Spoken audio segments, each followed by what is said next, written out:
All right, so let's go ahead and get started. To introduce myself, my name is Michaela Kershaw, and I am one of the academic advisors with the College of Letters and Science. And I'm also joined here today with my colleague, Jack Rivas, who is also an academic advisor with the college. Here we have both myself and Jack's email address, so if you ever have any questions, just feel free to send us an email.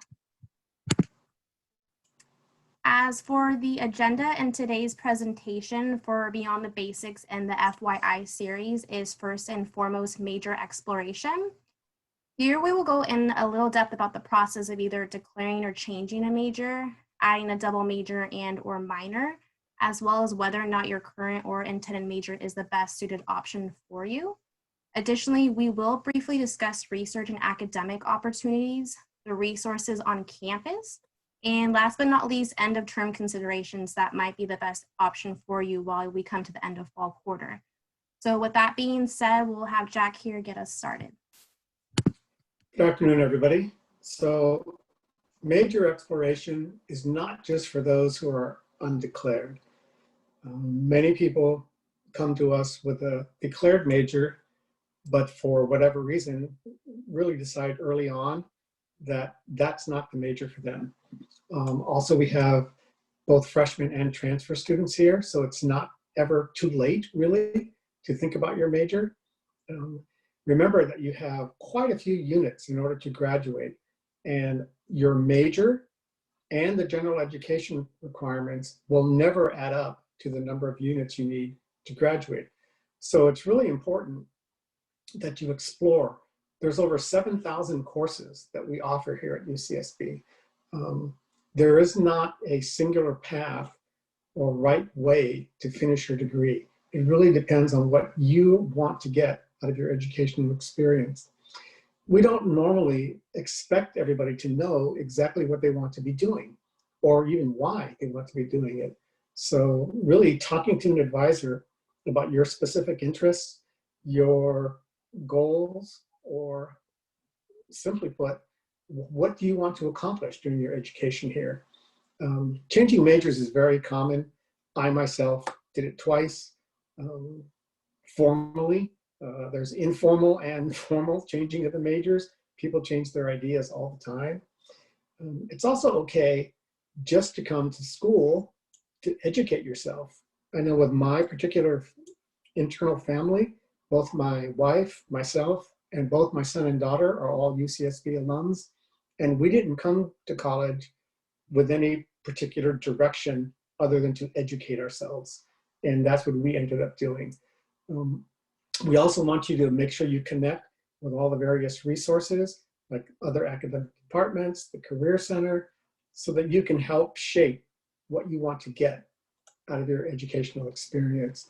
Many people choose to minor or even double major, because when you look at the unit totals necessary, it's not that difficult to do, especially if you figure it out really ahead of time. And again, I like to throw my kids under the bus. So my son was a triple major and my daughter was a quadruple major, but they got it all done in 4 years. It just takes careful planning. So you really can figure it out. Okay, next slide. So the loaded question is, how does one choose a major? Although there isn't a specific algorithm for students to follow when making this decision, we do have some pointers when going about this process. One being using the UCSB General Catalog. It's important to navigate through the catalog to take a look at the variety of majors the College of LNS provides, which is roughly 70 majors. Now, when looking through the major sheets and some of the majors that interest you the most, it is a good idea to get into contact with the undergraduate advisor of that major. So if you all don't already know, you not only have academic advisors within the college like Jack and myself, but you also have advisors within each individual major department. The reason why it is important to speak to a major advisor is because although we as advisors within the college can discuss briefly and generally about the major requirements, the major advisors are the ones who know the ins and outs of the major. They can advise you on what classes you can petition for to count towards major requirements, internship and research opportunities with faculty members, and even to discuss the potential career options you can pursue through that specific major. Additionally, they can tell you what classes to start off with to get a feel for the major, what major courses to take together within a given quarter, making an educational plan, and even provide you the information as to when certain classes are going to be offered each quarter. Many departments also have peer advisors who are current students at UCSB who are also declared within that specific major, and it can be helpful to get their guidance and input, as well as any recommendations and advice they can give you in regards to that major itself. And besides meeting with the undergraduate advisor of the major you may be interested in, it is always good to come talk to us within the college just to go over your overall progress and to take a look at making sure you are on track to graduate. The process for changing or declaring a major is the same, so don't confuse yourself if you decide to change from one major to another or declare a major. It's the same process. You need to complete a change of major petition, which is located on our duals.ucsb.edu website under the General Advising Petition tab. The form will need to be signed by the undergraduate advisor of the specific major. Now, if you are in junior standing, which means that you have completed at least 90 or more units and you want to change your major, we want you to really look at it and speak to the department as well as one of us to make sure that you can complete it in a timely manner, somewhere around the 200 unit limitation that the College of Letters and Science has instilled. As the academic advisors from the college, we can help you look at your options and look at ways to ensure that you can complete that within the stated amount of time. And even if you need to go over a little bit, we can work with you on how to develop that so that you can complete it. And the only time that you need approval of a change of major form is if you've already completed 135 units. This puts you in senior standing, or if you want to double major. And there's a few extra steps that are involved, but that's something, again, you can discuss with one of us, being the academic advisors in the college, as well as talking to some of the people in the department as well.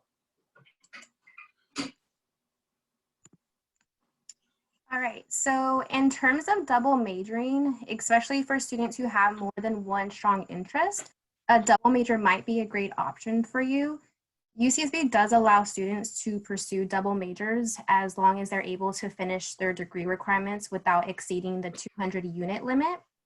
It is important to note that if students need more time to finish their double major or feel as though they will be going over the 200 unit limit, just come talk to an LNS advisor so we can discuss your options of whether or not you may need an extra quarter or even an additional academic year to finish your degree requirements if needed. And we can go over the process of how to go about that. For the lower division courses and preparation for both majors, there's not a limit to how many of these courses can overlap with each other. However, that is not the case for upper division major requirements. With that being said, no more than 8 upper division units can apply simultaneously between both majors. So make sure to keep that in mind when choosing an additional major. It is also important to know that majors with different degree objectives, such as a Bachelor of Arts or a Bachelor of Science, will require different general education requirements. So, for example, if you are majoring in a BA in communications with a BA or a BS in biological science, you will have to follow the general education requirements for a BA, since a BA tends to have a few more general education requirements than a BS. Additionally, it is important to speak with the undergraduate advisor of the major you intend to add, just so that they can go over the major and help you to understand what is expected. Now, in order to declare a double major, you will need to fill out a change of major form, which will need to be signed by the department of the major in which you want to add. Additionally, with that form is another form called the Memo of Understanding Double Majors. These forms are located on our duals.ucsb.edu website, and they will need to be submitted to our office for college approval once they are signed off by the major department. And lastly, like always, you should always consult with an advisor with your college for additional assistance in terms of your overall progress towards graduation if you do plan to double major. That way we can take a look at how many quarters you have left to graduate, what requirements you have left to complete, and to take a look at roughly how many units you will need to maintain to stay on track. Because you have so many units that you need in order to complete your degree, a minor is also another objective that many people choose. It's not required, but you'll find that in most instances, you really can get a minor done. It gives you the opportunity to explore different areas that you might be interested in that have nothing to do with your major. It could also help to enhance the major you have by having courses from another discipline that are relatable to the major that you're doing. Again, it's important to talk to the departmental advisors about your specific interest and what the minor could do for you. And you can look at the UCSB general catalog to view the list of minors that we have, and we have many. There are many minors, there's like 50 of them, I believe. And not every department has a minor, and not every minor has a major. So really you need to explore by looking at that list. Just like with double majors, there's a limitation as to how many units can overlap, and that's 5. That can count for your upper division major and your upper division minor. And declaring minors is specifically done through that academic department. So stay in touch with the advisor within the department, and they can assist you.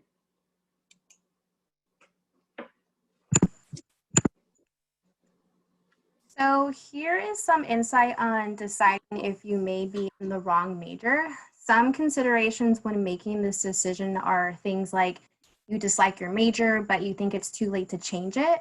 A lot of the time, students who are maybe in their 3rd or 4th year, for example, think that it's too late to change their major and just try to stick with it.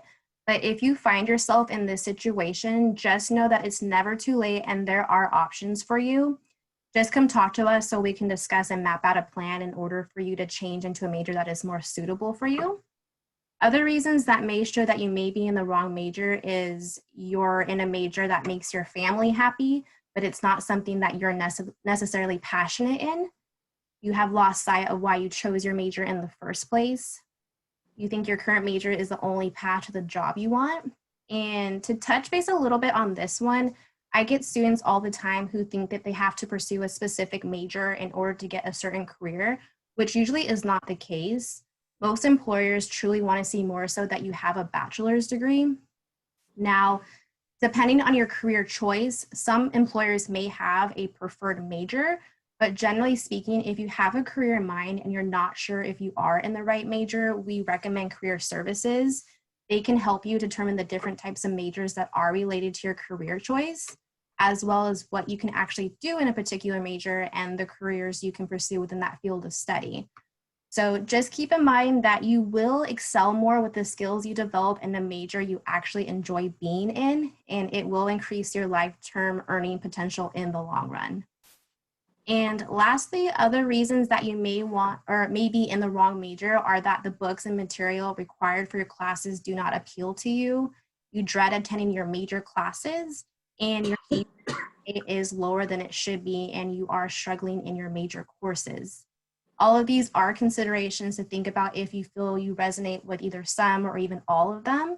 If that is the case, don't worry, come speak to us and we can figure out the best course of action and discuss other major options. So next then, how do you know you're in the right major? If you really like attending your classes, if you really like the material that you're reading in the courses and the topics in the lecture, if you find that you are pursuing opportunities outside of class, such as doing some independent research, taking trips, doing extra assignments that all resonate with you because of the major you are doing, those are all things that indicate you're doing the right thing. If you have trouble picking out your upper division major courses when you're at that opportunity because so many of them look so good to you and you just can't take them all in the same term, again, anything that's really piquing your interest in that field that you've chosen, that means you're in the right major. And perhaps more important for some of you is how are you doing in those courses? If those are the grades that really, in which you are excelling and that you really find motivating so that you don't have to have, somebody looking over your shoulder to make sure you're doing all the work, you're just doing everything and you're very engaged and engrossed in the topic, you're doing the right thing and you have picked the right major. Next, we want to look at some research and opportunities. Here are our list of many of the opportunities that you had before you that can complement you with your choice of major, double major, or major and minor. These are opportunities where you get to really, like, hands-on, get involved with the research aspect. IRCA will be something you can do when you reach junior status, and it gives you an opportunity to be both on campus and off campus with research opportunities in your field. The FRAP is faculty providing opportunities for undergraduates to be part of their research team. You get academic credit, you get a directory that provides you and connects you with professors doing the kind of research that you may be interested in. You could go to the FRAP website and see that directory. Other opportunities that people also engage in is leaving this area and studying somewhere else. For instance, UC-DC, we have a center in Washington where students get the unique opportunity to work as interns and study in the Capitol or some cultural epicenter that's housed in Washington, DC. It's really a great opportunity, and you should talk to the UC-DC advisors. Another one that is very, very similar is UC Sacramento. Here again, it provides you a very unique experiential learning opportunity. It provides students the opportunity to really get stimulating internships, get coursework that pertains to your varied interests. But you also have the opportunity to look at public policy firsthand and how that's developed and how that's created and how that's commented on by our legislatures. And then designed for, these are designed for students at the end of their sophomore year, mostly juniors and seniors. It really helps you get a feel for hands-on experience, because one of the criticisms sometimes of the UC system is you don't get hands-on experience. These types of experiences really give you that opportunity to live what your discipline is all about.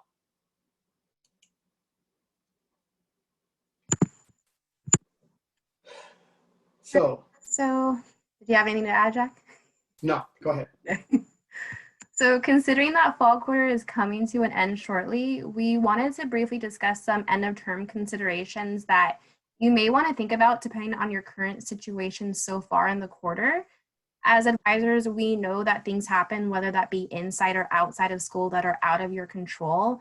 Life happens, and we don't expect you to always know how to navigate every challenge that comes your way without it impacting your studies. Especially now with the pandemic and having to take classes remotely, we know it can be extremely challenging for students during this time, and we're here to help guide you through it. So with that being said, depending on the situation you find yourself in at this time or possibly in the future, it would be best to talk to an advisor so we can discuss potential options for you, as well as refer you to the types of resources we have to offer on campus that we may feel might help benefit you throughout the rest of your time here at UCSB.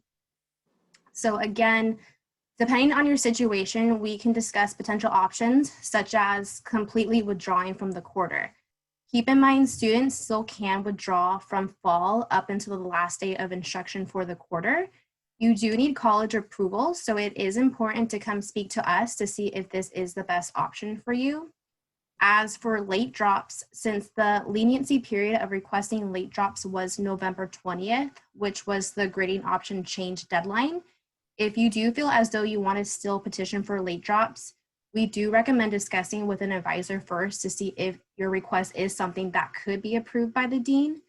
Typically, if students want to late drop after the grading option change deadline, they do require documentation with the late drop petition, depending on your reasoning for requesting a late drop at this time. So an example could be a student has a medical issue, so we would then need medical documentation. The same goes for retro drops, which are basically requesting to drop a course after the quarter has been completed. And those requests would also require documentation and reasoning as to why you are requesting a drop after the deadline. In terms of repeating courses, I know Maggie and Rocio also discussed this in the previous presentation, but if you are not sure whether or not to repeat a class, or maybe it's a class you took for your current major, but are deciding to change your major and don't need the class anymore, but want to help your GPA by retaking it, you can come talk to us so we can outweigh your options and decide if whether or not retaking a class is in your best interest. If you are exploring other majors and are not sure how to move forward with registering for classes in a future quarter, you can also come talk to us. And lastly, taking a leave of absence. Now, it is completely okay if you feel that you need to take a break from school, especially right now, given the certain circumstances that we're in. We want to make sure you are self-advocating for yourselves and making sure your physical and mental health are your top priority. So if you feel that you would benefit from taking a break from school, let us know and we can help walk you through that process. And just be aware that you can come back after you take a leave of absence. We're not going anywhere. In fact, we have students who have taken a leave of absence back in the 90s and have recently come back to finish their degree. Life happens, and that's why it's important to add us to your support system so we can help you decide what is best for you throughout your academic career. Can I add one thing? Yeah. Can we go back? I just want to underscore something that Michaela said to make sure it's clear to you. So with the complete withdrawals, as she stated, it's the last day of instruction. So that's prior to finals happening, because sometimes students get confused with that terminology. So it is the last day of instruction. Also, with support documentation, please note that you have to supply the documentation. Sometimes students say, to verify what I'm stating, contact XYZ. No, you need to go out and get that documentation and supply it for us. Otherwise, it could have a negative impact on your request, or it could delay the request happening without you providing it. So I just wanted to make those 2 points crystal clear. Yeah, thanks, Jeff. Okay. So the sooner you come to see us, obviously, the better. As was just pointed out, life happens. It happens all the time. Believe it or not, there's probably not something you're going to experience here that we haven't dealt with before with former students. So please really come see us sooner than later, because we might be able to rectify any situations that may be coming up. When you go through these challenges, sometimes you sort of get brain lock and you can't figure out options. That's where we come in. We can sometimes come up with very creative ways to assist you in dealing with whatever is going on. So navigating a large university, navigating a university in times of COVID, and oftentimes delayed responses from various entities on campus can be really frustrating. I'm really proud of the fact that in our office, we respond very, very quickly. So please use us as a first resort to help you. As it comes to your academic status at the end of the term, please pay attention to any of the emails that you may be receiving from the College of Letters and Science that is referring to your academic situation, because there's going to be lots of information there, and make sure you actually read it. Sometimes people see verbiage there and they just jump to conclusions to what's happening. Don't do that.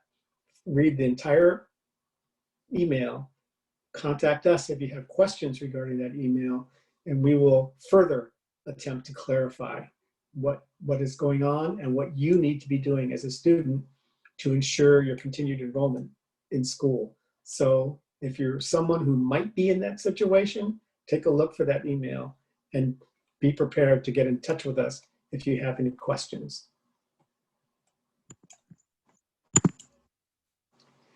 Now, before, I know we have discussed resources in our previous presentations, but we want to make sure you all are aware of what is being offered to you. So besides some of the resources we have listed on this slide, Some other resources we thought would be important to bring up, especially considering that we are coming to the end of fall term, and I know how stressful it can be during the last few weeks of the quarter. So some resources that I felt were important to bring up are CAPS, that is mentioned above, which is Counseling and Psychological Services, CARE, also known as Campus Advocacy Resources and Education, which provides advocacy services and support, CLAS, which provides tutoring services specifically in subjects in chem, math, and econ, as well as workshops on time management, study skills, and test taking, to name a few. Health and Wellness, where they are currently providing meditation through Zoom. They also discuss topics in regards to stress reduction, food and nutrition skills, and positive psychology, and a lot more. Disabled Students Program, also known as DSP, and Financial Crisis Team, who assists students who are facing a financial crisis or urgent financial need. So all of the information for these wonderful resources can be found on the Keep Learning UCSB website under the Student Services tab, if you would like to learn more about their services as well as contact information. Now, if you're not sure where to begin when it comes to utilizing these resources, you can always come talk to us and we can discuss which resources might be best for you, since we know it can be overwhelming choosing from all the resources UCSB has to offer and what they specifically can provide for you. So when in doubt, talk to us and we can help you get connected. All right, so that sums up the rest of this presentation. We will go ahead and stay on just for a few minutes to answer any additional questions in the chat if we have not gotten to them already. But if you have any further questions after this presentation, academic_advising is the best email to get into contact with us, or also myself or Jack's email that we provided in the beginning of the presentation. If you would like to give us any suggestions or any additional topics you would like for us to present, feel free to let us know in the chat or email us at the academic_advising email address with the subject line academic FYI suggestions. We would love to hear your feedback and suggestions. So again, we will stay on for a little bit, but thank you for joining us today, and I hope you all enjoy the rest of your day and good luck with finals. Good luck, everybody.